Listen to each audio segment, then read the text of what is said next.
ሰላም ጤና ይስጥልኝ እንደምናላችሁ ሂዳር 22 2018 እንግዲህ በዛሬው እለትም ጠላት ሁሌም በየቀኑ የጠላት ኃይል እየፈረሰ ይገኛል። እንግዲህ 3 የመከላከያና 1 የሚሊሻ አባላት ከነሙሉ ትጥቃቸው በዛሬው እለትም 201ኛ ኮርን ተቀላቅለዋል። እንግዲህ ከአውደ ውጊያው ጎን ለጎንና ከስቦ ማስከዳት ጎን ለጎን 201ኛ ኮር 64ኛ ክፍለ ጦር የነማይ ወረዳ ጊዜያዊ መንግስት አስተዳደር እንግዲህ ሰፊ የሆኑ ስራዎችን እየሰሩ ይገኛሉ። ከነዚህ መካከል እንግዲህ ከዲማ ጠልማ ያለውን የጠጠር መንገድ የሚሰሩ ድርጅቶችን ባለሙያዎችን እንዲሁም ማሽነሪዎችን ማለት ነው የመንከባከብና የማስተባበር ስራውን በማጠናከር የህዝባችን የመሰረተ ልማት ጥያቄዎች የማስተባበር ስራዎችን እየሰሩ ይገኛሉ። እንግዲህ በእኛ በዚሁ ጋር ተያይዞ ማስተላለፍ የምንፈልገው መልእክት እንግዲህ የመሰረተ ልማት ስራዎችን ለሚሰሩ ማንኛውም ድርጅቶችና ተቋማት ፋኖ በሚያስተዳድራቸው ቀጠናዎች ባሉበት ውስጥ አስፈላጊ የሆነ ድጋፍና ክትትል የማስተባበር ስራ የምናደርግ መሆኑን በመገንዘብ ሁሉም ሰው ይህንን ስራ በየትኛውም አካባቢ የመጣችሁ መስራት የምትችሉበትን ሁኔታዎች እድሉን እኛ አስፈላጊውን ሁሉ ጥበቃ የምናደርግ መሆኑን መግለጽ ፈልጋለሁ።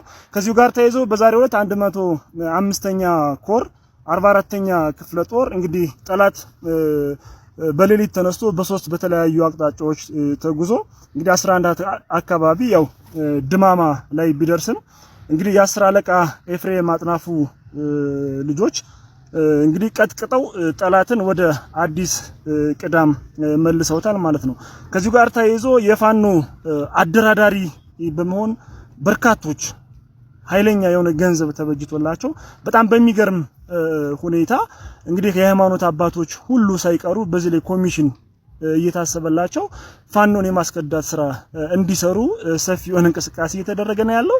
እኛ እንደ ተቋም ራሳችን ችለን መስራት የሚገባን ነገር እየሰራ እንገኛለን።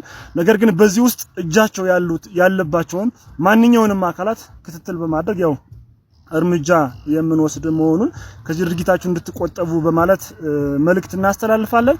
ከዚሁ ጋር ተያይዞ እንግዲህ ወራሪው የአብይ አህመድ ስርዓት አሁን ላይ በአማራ ክልል ባሉት እንግዲህ ሲቪል ሰርቫንቶች በተለይም ከመምህራን ጋር ተያይዞ ከህዳር ጀምሮ ወደ ስራ ማትጀምሩ ማትገቡ ከሆነ ደሞዝ አይከፈላችሁም በሚል ፔሮል እንደተቋረጠና ማስጠንቀቂያ እንደሰጣቸው ሰምተናል። አሁን ላይ ይህሉና ዘመቻ ያደረግን ባለንበት በዚህ ሰዓት በየትኛውም ቦታ ሰላም በሌለበት በዚህ ሁኔታ እያንዳንዱን ሰራተኛ እንግዲህ እየተፈጸመ ያለውን ድርጊት በማወገዝ ሁላችሁም ከፋኖ ጎን በመቆም ለአንዴና ለመጨረሻ ጊዜ ይህንን ወራሪ ስርዓት በጋራ ማስወገድ መቻል አለብን ነው። አመሰግናለሁ።